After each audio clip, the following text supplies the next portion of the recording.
Kanchipuram వకుడా silks నాణ్యత మా ప్రాధాన్యత. మదీనాగూడ, మియాపూర్, హైదరాబాద్ లో త్వరలో శుభారంభం.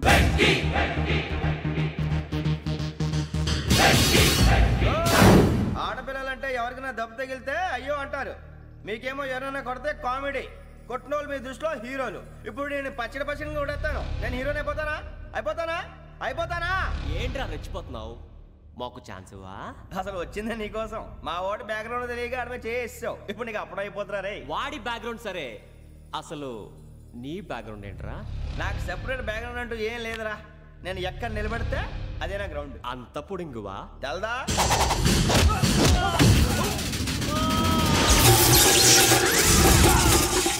ఎవ్వా మన మామిడి కొట్టినప్పుడు వావ్ అన్నారు, ఇలాగే ఉంటుంది.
సూర్యబాబు,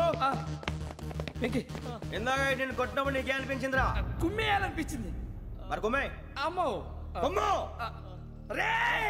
నిన్ను అమ్మాయిని పట్టుకొని అలా కొడితే ఏ తగ్గుతుందిరా ఆడికి? అసలే ఎక్సైజ్ బాడీ ఏదవుది. తప్పు చెప్తాను, కొడితే మడతడిపోవాలి. మాస్తో పెట్టుకుంటే మడతడిపోద్ది. ప్రపంచంలో ప్రతి వాడు ఏదో పని చేసుకుంటున్నాడు, మనం తప్ప. మా కాంట్రాక్టర్ తో చెప్పి పని ఏదైనా ఇప్పించరా? ఎలాంటి పనులు మేము చేయం. డిగ్రీలు బిఏ, నేను ఎంఏ. ఇలా ఇచ్చాడేంట్రా? అయ్యి బాబోయ్, ఇంకేమైందిరా? మడతాడిపోయిందిరా బాబు.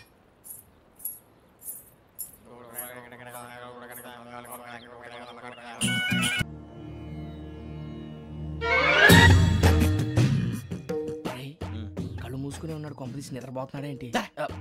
ధ్యానం. కళ్ళు మూసుకొని ఎవరినో కాంటాక్ట్ చేస్తున్నారు. అవునా? అబ్బా రామ్ ప్రసాద్, నీకు నిజం చెప్పాలంటే బాధగా ఉంది, కానీ చెప్పక తప్పదు.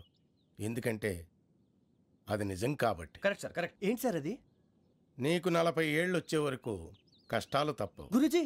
అవి మామూలు కష్టాలు కావు, అష్ట కష్టాలనే చెప్పాలి. ఉదాహరణకు అవి ఎలా ఉంటాయంటే, దొరక్క నీకు ఫుడ్ దొరికితే అది నీ నోటికందే లోగా నీ కాలో నీ చెయ్యో తగిలే మట్టిపాలైపోతుంది. నీ వాకలికి తట్టుకోలేక అప్పు కోసం ఎండను పడి వెళితే అక్కడ తాళం వేసి ఉంటుంది. మరో కఠోరమైన నిజమేమిటంటే, నీ దరిద్రాన్ని చూసి భరించలేక నీ భార్య లేచి వెళ్ళిపోతుంది. ఒక్కతేనా ఎవరితోనన్నా? తప్పు. అతని దురదృష్టాన్ని చూసి ఎగతాళి చేయకు రమణ. Sorry sir. ఇదయ్యా రాంప్రసాద్, నువ్వు ఈ 40 ఏళ్ళు ఈ నరకాన్ని అనుభవించక తప్పదు. 40 ఏళ్ళ తర్వాత అలవాటైపోతుంది. ఇక నువ్వు వెళ్ళొచ్చు. ఏమో వెంకటేశ్వరరావు, కులాసైనా రమ్మన్నారట. నీకు శుభవార్త చెబుదామని పిలిపించాను. ఏంటి గురూజీ? నీకు శుక్రమహాదశ ప్రారంభం అవబోతుంది. అంటే శనిగా సెట్ అయిపోయినట్టేనా? ఆల్మోస్ట్ అయిపోయినట్టే. మీరంతా టోపీలు పెట్టుకునే ఉద్యోగాలు కూడా చేసుకుంటారు. ఇప్పటిదాకా మేమందరికీ టోపీలు పెట్టాం గానీ మాకు మేమే టోపీలు పెట్టుకుంటాం ఎప్పుడు అనుకోలేదు గురూజీ. అదే విధి. మరి ఇప్పుడు బిల్ల బంటోతు నుంచి బీట్ కానిస్టేబుల్ వరకు అందరికి నెత్తిమి టోపీలు ఉంటాయి. అందులో ఏ ఉద్యోగమో? ఎస్ఐ గారు కూడా టోపీ పెట్టుకుంటారు తెలదా? ఏది మన చదివే చదువులకు ఎస్ఐ ఉద్యోగాలు ఇస్తారేంటి? గ్రహాలు శాసిస్తున్నప్పుడు చదువులతో పని లేదు, ఏబిసిడీలు చదివినా చాలు మీ జీవితాలు విచిత్రమైన మలుపులు తిరుగుతాయి. మీకు విపరీతమైన ఫాలోయింగ్ వచ్చేస్తుంది. మీరు చాలా ఫేమస్ అయిపోతారు. వింటానికి చాలా బాగుంది. ఇప్పుడు మమ్మల్ని ఏం చేయమంటారు గురూజీ? ఏమీ చెయ్యదు, వెయిట్ చేయండి. కాలం కలిసి వస్తే అదృష్టమే మిమ్మల్ని గేలం వేసి పట్టుకుంటుంది. అంతవరకు వెయిట్ చేయండి. వెయిట్ చేసి కొంచెం వెయిట్ కూడా పెరిగింది. అయినా పర్వాలేదు, వెయిట్ చేస్తాం. అందాక ఏ అప్పు సపోర్ట్ చేసుకుని తాగుతాం, బ్రతుకుతాం అన్నట్టు. అప్పు అంటే గుర్తొచ్చింది. అప్పు మీద మీ అభిప్రాయం ఏంటి గురూజీ? ఏంటరా ఇంత నుంచి మీకు ఎదుగుతున్నాను రా. ఇక్కడేం చేస్తున్నారు? మన టైం బాగుందిరా. ఎవడన్నా అప్పిస్తున్నాడా ఏంటి? కాదురా, ఉద్యోగాలు ఇస్తారమ్మన్నాడు గురూజీ. చూసారా, చౌదరిగా చెప్పింది నిజమే. మరి శుక్రమాదేశ్ మొదలైంది. ఇంతకీ ఎవరా మహానుభావుడు? నమస్కారం. అయినా నేను చెప్పింది. ఆహా, సాక్షాత్ ఎంప్లాయ్మెంట్ ఎక్స్చేంజ్ నడుచుకుంటూ వస్తున్నట్టు ఉంది. పదండి పట్టేద్దాం. నమస్కారం సార్. నమస్తే. వీలే సార్ మా ఫ్రెండ్స్. నమస్తే. నేను చెప్పానుగా భగవాన్ గారు. ఆహా, పేర్లోనే దేవుడు ఉన్నాడు. లోపల కూడా పాజిటివ్ థింకింగ్ ఎక్కువ. ఇంతకీ మీరు ఇండియానా చైనీసా? India sir. మా ఫేస్ చూస్తారు అనిపించలేదు మీకు? భలే కామెడీ ఫీల్ అలా ఉన్నాడు. అవును సార్. నేను అడిగేది ఇండియన్ రెస్టారెంటా చైనీస్ రెస్టారెంటా అని. నేనేది ఓపెన్ గా డిస్కస్ చేయను కదా. పేరు చూసి స్కూల్లో డిస్కషన్ పెడతాడు అనుకుంటే వీటేంట్రా హోటల్ అంటున్నాడు. బాబు ఎట్ ఫీల్ అవుతున్నాడు. అంతా మీ ఇష్టం అంటున్నాడు సార్. ఫస్ట్ చైనీస్ రెస్టారెంట్ కి వెళ్దాం. నెక్స్ట్ అక్కడ డిసైడ్ చేద్దాం. అమ్మో, చాలా ఇబ్బంది పడుతున్నట్టున్నారు. నువ్వు చేత్తో తినే బాబు. నేను జనరల్ గా చైనీసే ప్రిఫర్ చేస్తాను. ఫ్యాట్ కంటెంట్ తక్కువ ఉంటది కదా. రేపు నుంచి మేము కూడా ఇదే ఫాలో అవుతాం. ఎంతకీ మీకు స్టీల్ ప్లాంటా, షిప్ యార్డా, ఏషియాడా, జింక, బంకా? బంకా, హెచ్పిసిఎల్. ఇవన్నీ దేనికి సార్? దేనికేంటి? ఉద్యోగం చేయడానికి. మీకు ఎందులో కావాలో చెప్పండి. నేను అమలపోతున్నారా?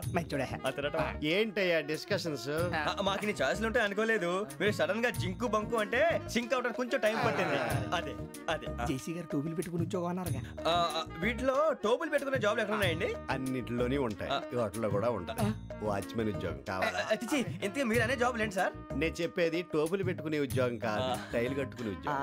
అది టైల్ కట్టుకోవటం మాకు రాదు. వాళ్ళు కడతారులే. ఇంతకీ మీకు జిఎం కావాలనా, ఏ జిఎం కావాలనా? అట్లా పిలుస్తున్నాడు చూడు బాబు. జిఎం అడిగితే ఎలా ఉంటుందంట? ఏజీఎం అంటే వింటానికి కొంచెం పెద్దదిగా ఉంది. ఏజీఎం ఇప్పించండి సార్. అనుకున్నాను నువ్వు ఇది అడుగుతావని. జిఎం అంటే జనరల్ మేనేజర్, ఏజిఎం అంటే అసిస్టెంట్ జనరల్ మేనేజర్. తూచండి, మాకు జిఎంఏ కావాలి సార్. అది సరే కానీ భగవాన్ జీ, ఈ ఉద్యోగాలకి టోపులు పెట్టుకుని వెళ్ళొచ్చా? నీ ఇష్టం వచ్చినట్టు వెళ్ళొచ్చమ్మా. అయితే నాకు జింక్లో నాకు స్టీల్ ప్లేట్ నాకు బంకులో గానీ. కన్ఫ్యూజ్ చేయగానే ఆయన్ని అందరికీ ఒక చోట ఇప్పించండి సార్. కలిసి పని చేసుకుంటాం. జీతం ఎంతండి? 30,000 అంటే 40,000. వడ్డీ ఎంత? అప్పు కాదయ్యా, నీకు ఇచ్చే జీతం. అంటే తిరిగి ఒక్కలేదా? ఫ్రస్ట్రేషన్ లో ఉన్నట్టున్నాడు. అవునండి. నువ్వు ఇచ్చిన వాళ్ళు తీసుకోరు. అంతేకాదు ప్రతి నెల గ్రాట్యుటీ, పిఎఫ్, సిఎఫ్. బిఎఫ్ కూడా సార్? ఏ నువ్వు యాక్ట్ చేస్తావా? భగవాన్ జీ, మీరు ఇదంతా ఎందుకు చేస్తున్నారు? ఊరికే మాత్రం కాదు, నేను మంచోడని చెప్పి నా కారు పెట్రోల్ లేకుండా వెళ్తుందా? నేను ఇచ్చుకోవాల్సినవి ఉంటాయి కదా. ఇలా చూడు, అందుకని ఉద్యోగానికి వాళ్ళ ఆకారం తీసుకుంటా. మా గెటబుల్ చూసి మీరు అపార్థం చేసుకుంటున్నారు. మాకంత పొజిషన్ లేదండి బాబు. పోనీ నలుగురు కలిసి ఉద్యోగం చేసుకోవచ్చా? మీ దరిద్రం నాకు అర్థమైంది. మీ నలుగురు కలిసి ఓ ₹1,00,000 ఇవ్వండి చాలు. నేను నమ్మనరా, డబ్బుల విషయంలో అసలు నమ్మను. నాన్నగారు మీరు అలా అంటాం భావ్యం కాదు. ఏదో జేసీ గారి సిఫార్సు వల్ల శని గారు సైడ్ అయ్యి శుక్రవారం మొదలైంది. ఉద్యోగం దానంతటి అదే వెతుకుంటూ వచ్చింది. అందుకని ఇంకేం కావాలో చెప్పండి. స్టీల్ ప్లాంట్ లో జిఎం అని పెద్ద పోస్ట్ అమ్మా. జీతం 30,000, నెల నెల ప్రమోషన్లు, సిఎఫ్లు, డిఎఫ్లు, పిఎఫ్లు, బిఎఫ్లు. ఇవన్నీ నువ్వు చదివిన చదువుకే? అబ్బాబే, దీనికి చదువుకి సంబంధం లేదండి. చెప్పాను కదా, శుక్ర మహాదశ. అది దాని పవర్ అనుకోండి, ఎఫెక్ట్ అనుకోండి. ఈ రోజుల్లో కూడా గ్రహాలు అబ్బా ఏంటండి వాడన్న ప్రతిదాన్ని ఇలా కొట్టి పడేస్తారు. చిన్నప్పటి నుంచి లక్షలు పోస్ట్ చదివించారు. అమ్మా నువ్వు లేని పోనీ పెట్టుకో. లక్షలు ఎక్కడైనా ఊరుకోరా, మాట వరుస కదాలే. ఒక 25,000 ఇస్తే వాడి జీవితం సెటిల్ అయిపోతుంది అంటున్నాడుగా. అంతగా ఆలోచిస్తారేంటండి? అమ్మా నాకు ఉద్యోగం రాగానే మీ అందరి స్టీల్ ప్లాంట్ షిఫ్ట్ చేస్తానే. ఓకే, నువ్వు చెప్పేదంతా కరెక్టేనా? నాన్నగారు మీకు అంత అనుమానం అది ఇవ్వకండి. సర్లే, ఇప్పటికిప్పుడు అంత డబ్బు అంటే కష్టం కానీ నాకు ఎలక్ట్రిక్ హోండా అమ్మాలి. నాకు తెలుసు మీరు ఆ నిర్ణయం తీసుకుంటారని, అందుకే పార్టీని పట్టుకొచ్చాను. బయట వెయిటింగ్.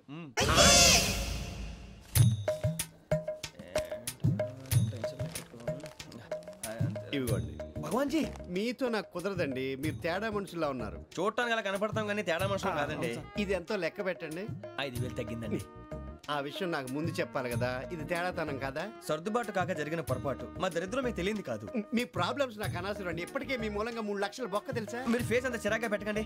రే ఆ గొలుసు ఎవరా? తొందరగా ఎవరా, ఆయన కోపం వస్తుంది. ఇదిగో తీసుకోండి. తీసుకోండి ప్లీజ్. తీసుకోండి సార్ ప్లీజ్.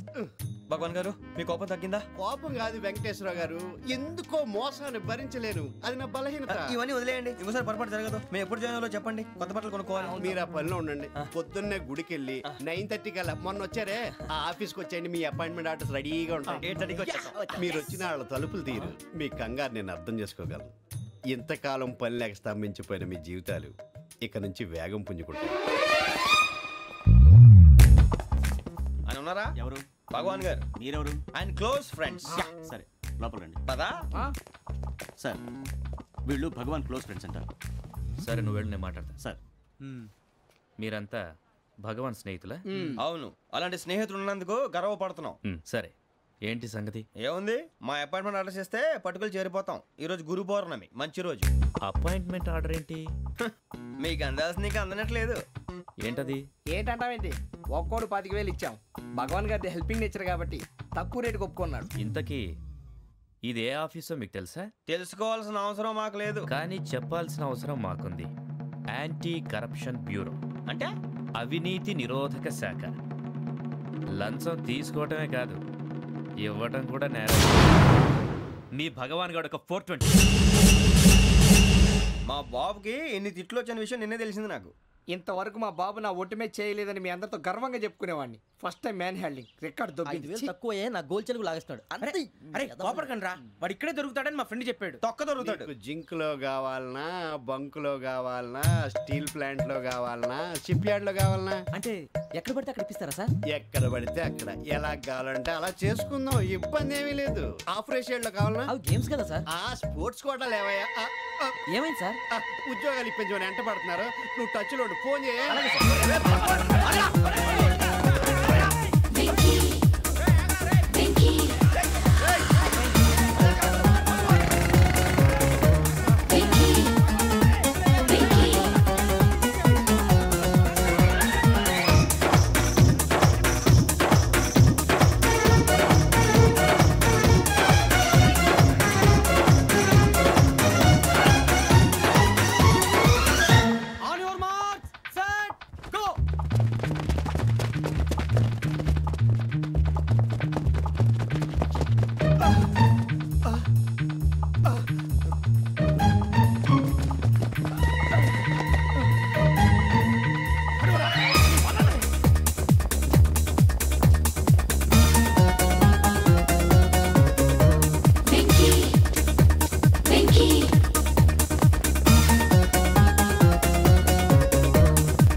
అవును సార్.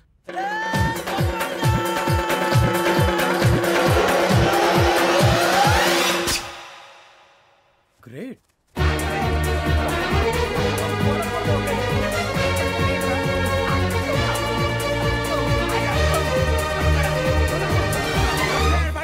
మీ నలుగురు సెలెక్ట్ అయ్యారు. దేనికి? ఎస్ఐ సెలక్షన్స్ లో మీరు ఫిజికల్ టెస్ట్లన్నీ పాస్ అయ్యారు.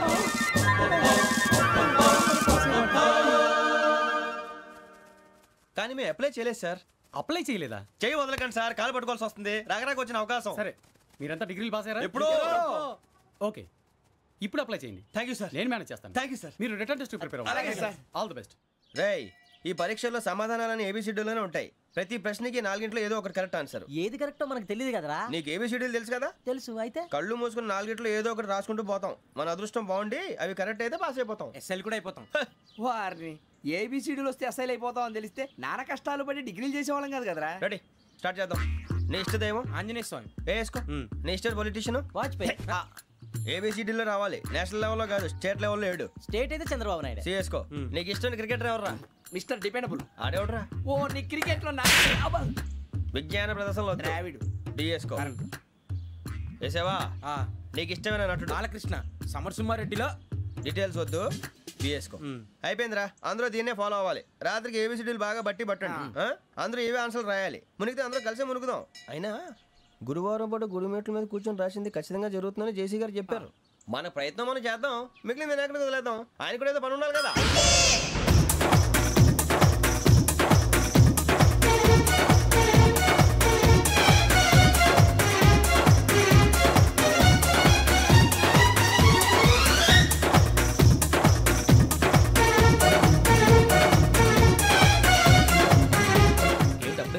మేము దేవుడిని నమ్ముకున్నాం అందుకే ఫాస్ట్, వాళ్ళని నమ్ముకున్నారు అందుకే లేట్. అర్థం కాలే.